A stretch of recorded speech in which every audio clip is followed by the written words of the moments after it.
Hi, guys, and welcome to the Carla Gericke Show. We are on episode 7, I believe. Don't hold me to that, but, the weeks keep going by. We missed last week because of Thanksgiving, so I hope everyone back home had a tremendous Thanksgiving weekend. My husband and I had a great time. We got to hang out with some friends up at their off-the-grid farm, Bardo, and it was a lot of fun. Hundreds of kids, just the whole big riotous thing. Today on the Carla Gericke Show, the first thing I want to mention is yesterday, the Freedom in the 50 States report came out. Dun, dun, dun. And guess what? New Hampshire is number 1. So that's really exciting. So this is a study that's been done over decades, I believe now. It's been going for a long time. Sometimes we trade out with Florida, they seem to be doing a pretty good job on the freedom metrics, but this time, New Hampshire, our great granite state, was number 1. The one thing they do mention in the report, which is something we have to look at, and it's something I've definitely talked about on Mensch Talk, and we'll probably talk about on this show, get some guests in to help you understand what it's about, but it's zoning. So basically, the one area that New Hampshire is not doing well in is we don't have enough housing for all the people who want to move to the awesomest, freest state in the current union. So someone who is a specialist on housing is my guest today. So I'm delighted to actually introduce in a couple of minutes my guest. So Constance Spencer, who will be joining me, is a mother, a businesswoman, my friend. She's an incredible volunteer for the Free State Project. She has worked with me on so many projects, but primarily also helped me with the Porcupine Freedom Festival, which of course is PorcFest, which takes place every June up in the White Mountains at Rogers Campground. So it is my great honor and pleasure to introduce my friend, Constance Spencer. Thanks, Carla. Thanks for joining me. I'm so excited to have you here. The one thing you left out of the list, though, is realtor. Oh, yes. So the reason she's an expert on housing is because you work with Porcupine Real Estate. Yes. So we had Mark Warden on the show. That's a royal we, I'm not sure. I had Mark Warden on the show a couple of weeks ago. So before we sort of get into the housing and how sexy the housing market is, It's amazing. Pricing, hot market. Why don't you tell folks and tell me a little bit about your coming to New Hampshire story, right? So one of the things we talk about that I'm really trying to do for our viewers back home is to help them understand Free Staters are moving to the state and choosing New Hampshire as our home. Right. Yeah, because I did not come, and I say this a lot to my clients, I did not come from a state that people need to flee. I moved here from Alaska. I was not raised there, but I moved to Alaska in my mid-20s, and I stayed for 14 years. It's an amazing place, lots of personal freedoms. I didn't have to tell anybody if I was homeschooling. It was just, these are your kids. You do what you do. So I wasn't even political when I was in Alaska. I was raised a Jehovah's Witness. I never got involved in politics. And then in 2008, when Sarah Palin was nominated to run for vice president, people started making fun of Alaskan women. And I was like, wait, I eat bear meat. Like, there's nothing wrong with eating bear meat, I can see Russia across the strait. So I started paying attention, and I quickly learned that I am actually an anarchist. Oh, wow. Like I, libertarian, voluntarist. I don't really tie a lot to the label. So then my husband at the time was like, oh, do you know there are people that are moving to New Hampshire for this Free State project? Because we ran a gun store there, so he was very plugged in. So we went to PorcFest in 2013, which is why PorcFest is so important to me, because while we were there, we decided to leave, and 3 months later, we had packed all our stuff and were on our way to a brief stay in Ohio, and then I've been here since May of 2014. So I help a lot of people move here, and a lot of people come from really bad places. But I did and not. when we say bad, we basically mean places that have insanely high taxes that reduce your personal freedoms. So people who think they, either control your body or, have a right to so much of your money. In fact, this morning I saw an article that came out of San Francisco, which is where I actually, landed when I immigrated to America. And it's Union Square, and I have such a distinct memory of like my first Christmas in San Francisco and going to Union Square and sort of feeling like I was in a movie, right? These beautiful big luxury shops with the Christmas lights and the bells ringing and Santa and the whole experience. And I saw a photo this morning. So in downtown San Francisco at Union Square is literally boarded up with cardboard, like with sheetrock in the windows, because there's so much smash and grab crime happening. There are these like armed, I don't know if they were armed, but burly men standing in front of all the stores and stuff. And I just thought, wow, this is really tragic. This is what happens, in case you're wondering why it happens, what happens when you stop respecting property rights. So you, of course, respect property rights because you sell houses. I do, yeah. So can you tell us a little bit of like what the market looks like right now, or maybe even talk about a little bit of what it has been like? Sure. So I got licensed in 2015, so not long after moving here. Before that, I was an accountant. I worked with real estate brokers in Alaska and investors. So I've been familiar with the real estate market. It's something I'm fairly passionate about. I wanted to be in architecture back in the day. An architect. Who is John Galt? yeah, I've read that. So it's been trending towards a seller's market since I got licensed. 2016 was a little easier. 17, it was a little tighter. 18 was a little tighter. That's actually when I bought, and I made multiple offers before I bought the multifamily that I owned. And then 19, and so, but then as soon as there was a small lull when everything closed down in 2020, but after that, the market just went insane seller's market. Like, people are not listing, tons of buyers, tons of people are moving here. Some people that have heard of the Free State Project, some people that have not. When I'm a listing agent, I see almost all Massachusetts addresses from the buyers that are making offers.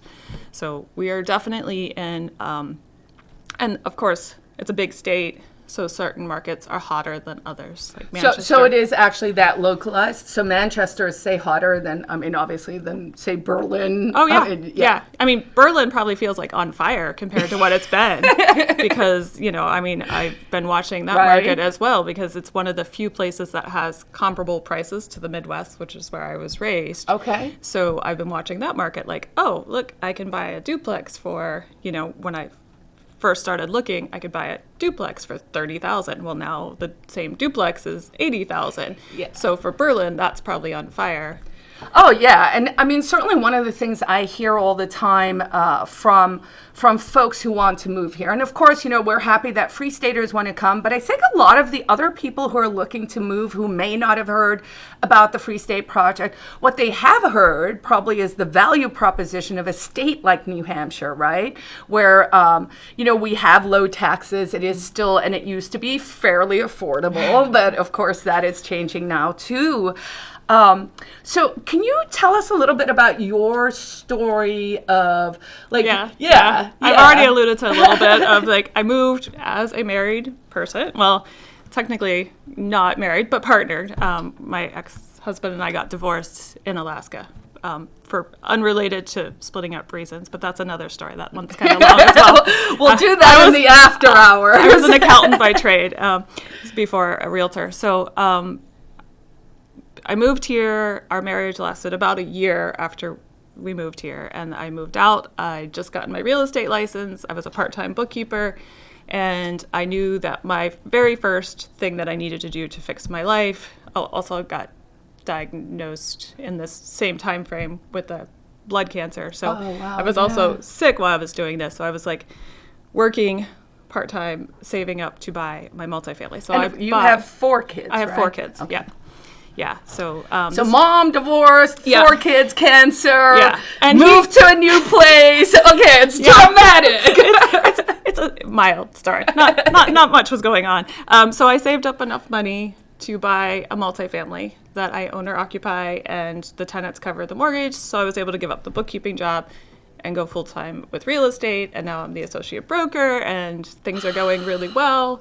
This property is in Manchester. Yes, It's sort yes. of on the east side. It's one Yeah. of those areas, for all you naysayers out there, we're slowly gentrifying areas of Manchester. If there are opportunities, and I think this model of sort of buying a unit, helping other people to rent, because the renters market is also tight. Yeah, right? I am suggesting to a lot of folks that are getting priced out of a single family home, or even, the way I did it, and this is, I've actually got webinars on the Porcupine Real Estate channel that you can watch about how I did it, but buying with an FHA loan is what I did. It's a low down payment, and people can still do that. It's harder in this market to get an offer accepted like that. But even if you have 20% down, instead of putting it in a single family home, if you buy an investment first, you're still going to get qualified later to buy a single family home. And then you can set up housing for movers, because that's probably the hardest part of, I love what I do as a realtor, but probably the hardest part right now is like, how do you sell a house to somebody who's in Oregon, and when everything's on the market for 2 days, Right? Like, you've got 2 days to decide. You're not flying out. So it's literally that tight, right? Yeah. And we're talking multiple offers on units, on housing. Do you get a sense, it moves faster for the single families than it does for bigger properties, or is it just It's everywhere? pretty property specific. Okay. Like, there's more demand for single families because there's less people that want to be investors, that Right. want to own or occupy. But if a property is priced correctly, it's going to sell like within 4 days in New Hampshire. So if it's financeable, if Right. something is in such bad repair that it has to have a cash offer, it might take a little longer. But anything that's financeable is usually selling really rapidly. Wow, and I have heard that people are just literally coming in with like cash offers where it's just I'm like, who are these people with all the cash? Well, I had somebody tell me yesterday that he was going to help his son purchase, and they made an offer, $100,000 over list cash offer, and didn't get the house. Wow. So it's Wow. there might be more to that story because it actually closed for less. So it might have been like a little bit of. So of course, for folks back home who are watching this, if you are someone who's thinking about maybe retiring to Florida, definitely give Miss Constance here a holler. I'm sure she'd be happy to help put new people into your home so that you can go down there and be warm. Yeah. I thought it was interesting, actually. I did read today that Florida currently has the lowest per capita rate of coronavirus infections in America. And I was like, oh, that's weird, right? Because, of course, they took an entirely different approach. They said, oh, free humans are free humans. This is a virus. It's going to be around. Let's go on with life.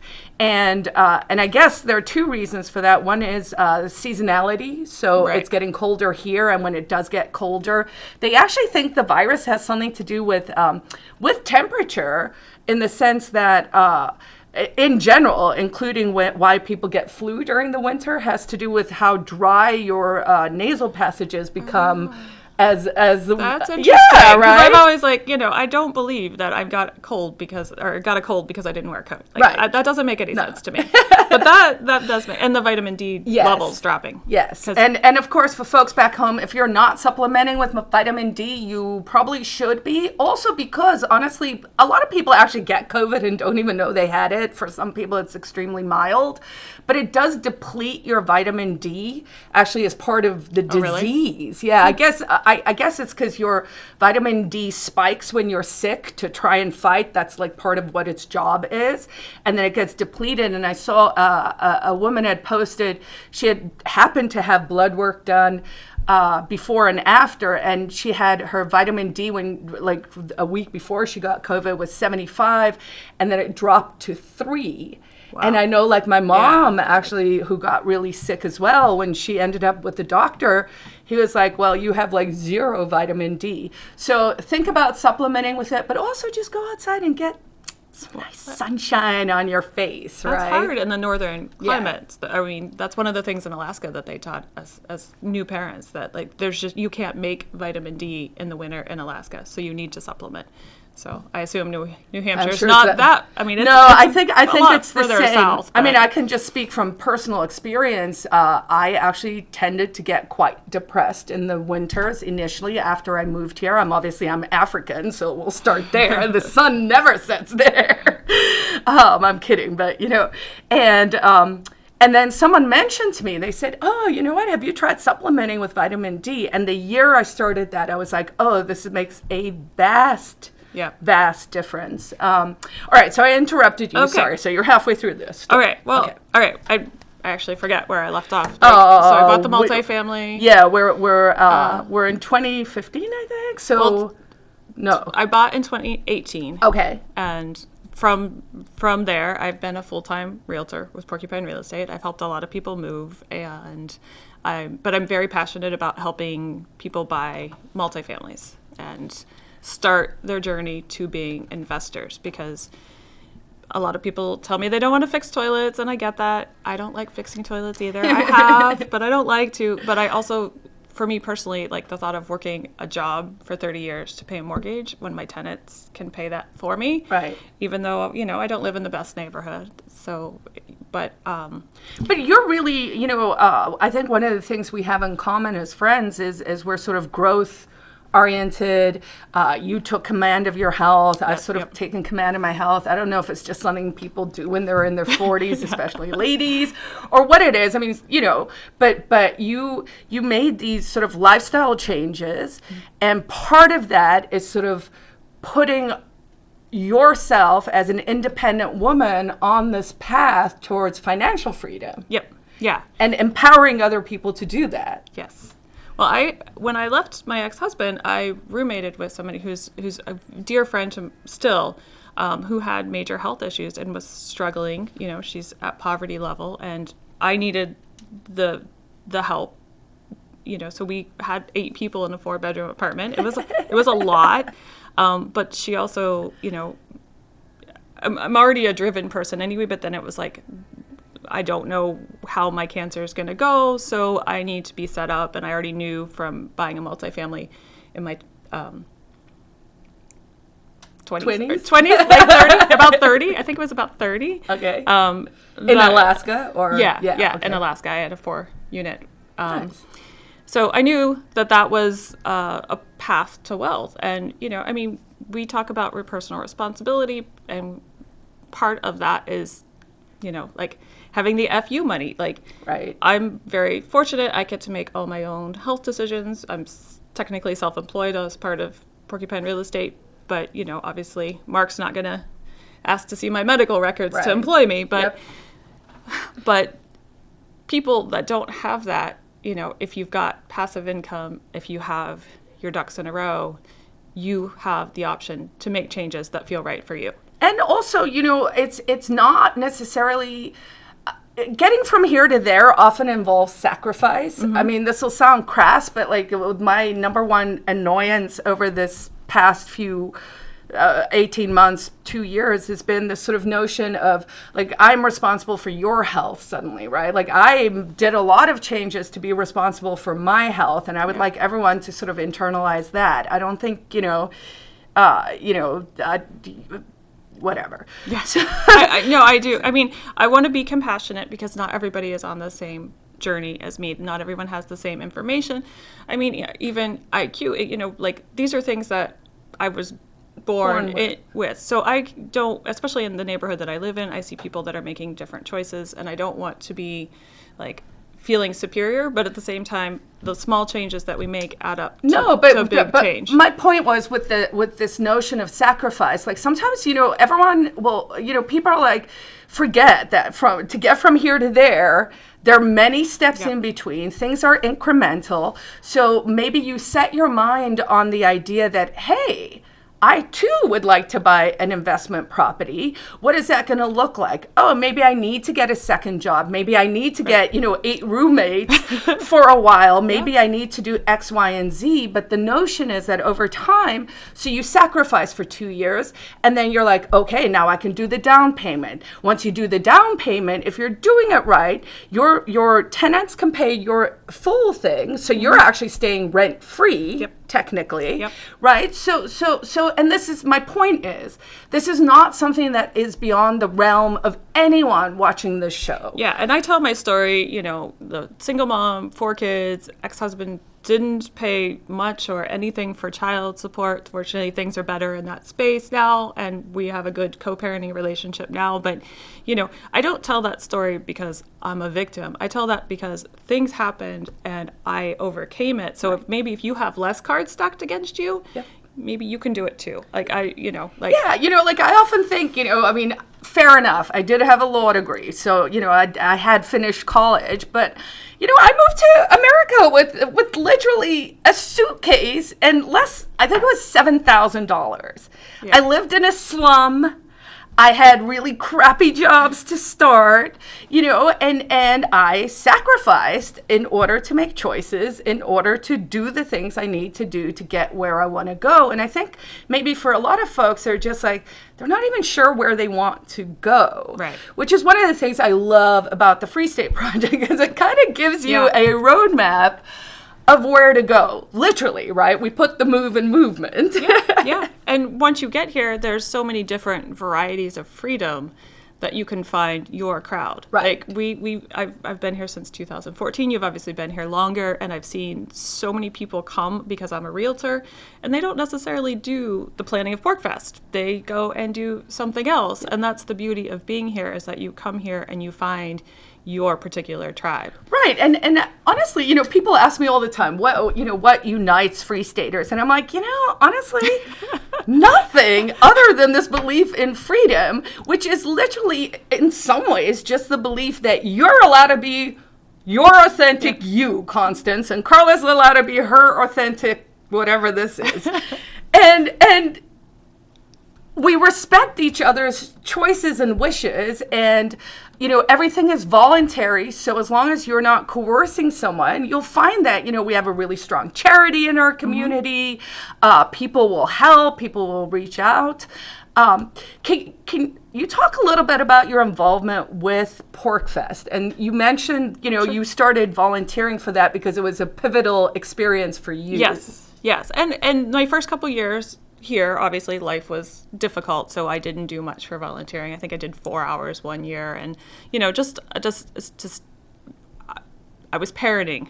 I was there by myself with 4 children, and at the time, and they were little. They were littler. Now one of them's 18 and an adult, but at the time they were. Is he still Market Basket? No, he works at Elliott Hospital. Oh, wonderful. Yeah. Okay. Yeah.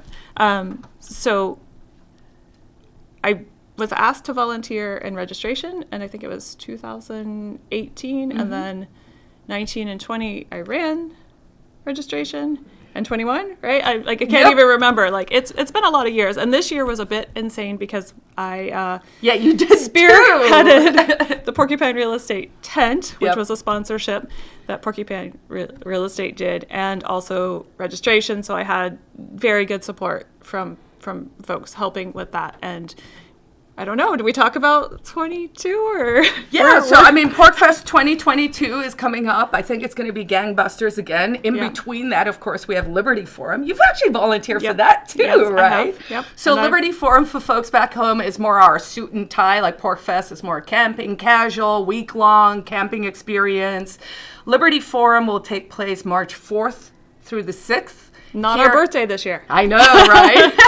Which means I can throw a fabulous 50th birthday party, because it's usually on my birthday and I'm hustling and everything. So I'm kind of excited. But But yeah, so Liberty Forum tickets are available, nhlibertyforum.com. And of course, PorcFest tickets are available for PorcFest, which I believe you have the data, I right? do. It's over half sold out now. It's what? Yeah, we're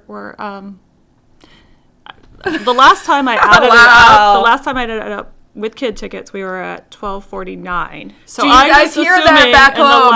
$12.49 that we've sold more. So I mean, I haven't verified. So basically, PorcFest, of course, Porcupine Freedom Festival. So that's PorcFest.com. Get your tickets now, soon, before it is all gone.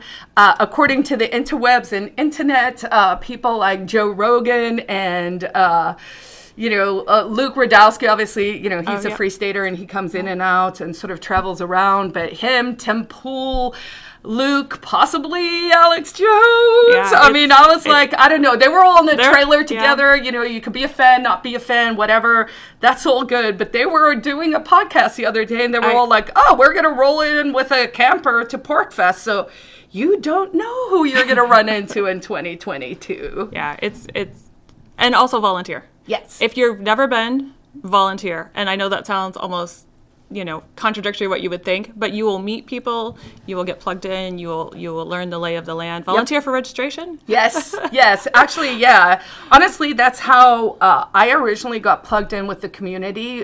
Louie and I used to come up to PorcFest and Liberty Forum during, when we were still in New York, and we worked Rego, and that's how we met the people. So we got our 2-minute warning. Yes. Anything you tell folks back home, kind of where they can find you, how they can list their house with you, all that good stuff. My contact information is on the PorcupineRealEstate.com website. I'm also on Facebook. I think I'm on Twitter and Instagram and a bunch of other things. But you might have gotten the impression I'm a little busy, so I don't spend a lot of time on social media. So she's sane, unlike me. So maybe just shoot me an email as well, Constance at PorcupineRealEstate.com. So Constance, thank you so much for joining me today. I love having all my friends come and show you guys how wonderful the community is. We invite everyone to check us out, come to one of our events, follow us on social media. You can, of course, find me and check out my book, The Ecstatic Pessimist, Stories of Hope Mostly.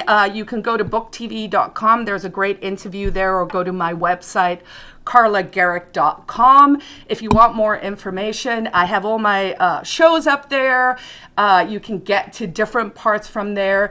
But it's always a pleasure to beam into your homes and let you know about the wonderful, not so prickly, not so scary porcupine community we are building here in the Live Free or Die state. I, of course, say you can live free or die, or even better yet, you can live free and thrive. We'll see you guys next week. Peace out.